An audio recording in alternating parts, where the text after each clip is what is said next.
Hey guys, good afternoon. This is Lardy from Mindanao and welcome to my space. And then guys, today I'm gonna give you an update sa ating na-air dry na lola. And I think it's been it's more than 2 months na ko sila inacclimate dito sa ating terrace. And let's check if may roots na sila. So here they are. So tabi muna natin sila para makita natin si Lola.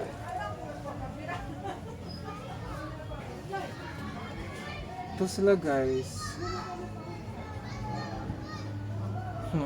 Wala pa ding roots. Ay wait, merong maliliit na roots sila guys dito.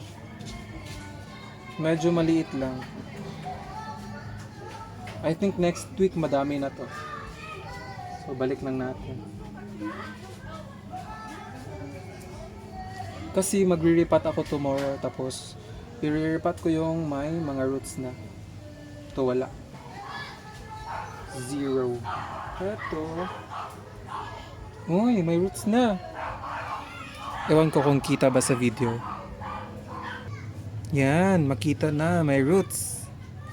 Ito, pwede na to itanim natin guys. Tabi natin to para itanim bukas. Actually, enough na yun guys para mas dumami sila pag na-replant natin. This one, ay wala pa siyang roots. Tanggalin natin yung mga dead leaves. Wala pa siyang roots. Kaloka. Do I need to cut this? Huwag na lang kasi matagal na. At napapansin ko guys, yung mga dahon nila parang tumataba pero wala naman silang hindi to siya ganito kataba before. Tapos nagka-crack na yung mga leaves niya kasi tumataba yung mga dahon nila. Parang nag-absorb silang ng moisture dito sa kalalagyan nila.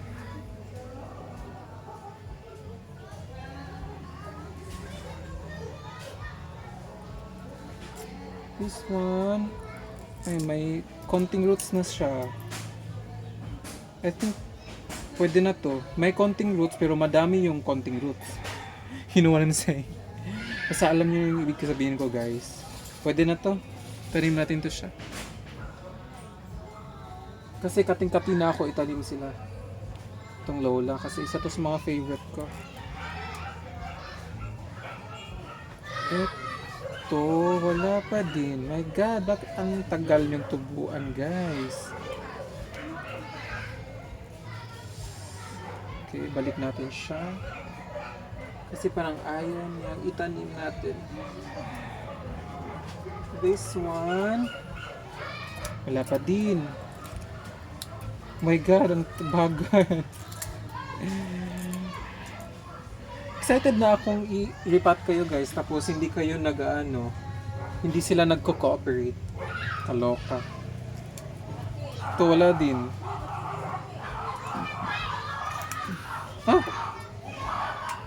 Natanggal.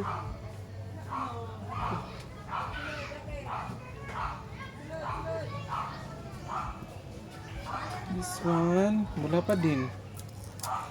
Kaloka. Kaloka. Actually, first time kong mag-acquire ng Lola kaya I'm just observing them kung anong reaction nila dito sa lowland. Kaya if ever mabuhay ko sila, mag-order ako mag-order ako again. But for now, hindi na muna. So, balik natin sila.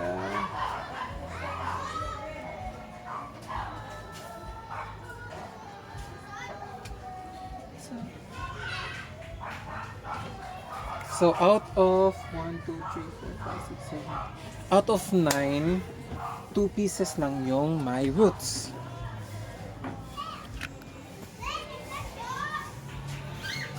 So nilagay ko sila dito guys. Yan, nilagay ko sila dito. Kasi tomorrow, eto sila dito, may mga roots na to sila. Itatanim ko sila sa mga pots. And then, naubusan ako ng pots, kaya I need to go sa City Hardware para ma-replant yan sila. Kasi yung plants na nandito is medyo malaki sa kanila, kaya it's not a good thing na itanim sila sa medyo malaki na pots. Kaya ayun. So yun lang guys, that's the update of Lola natin dito sa Lowlands. So, thank you for watching and don't forget to like and subscribe. Bye bye guys.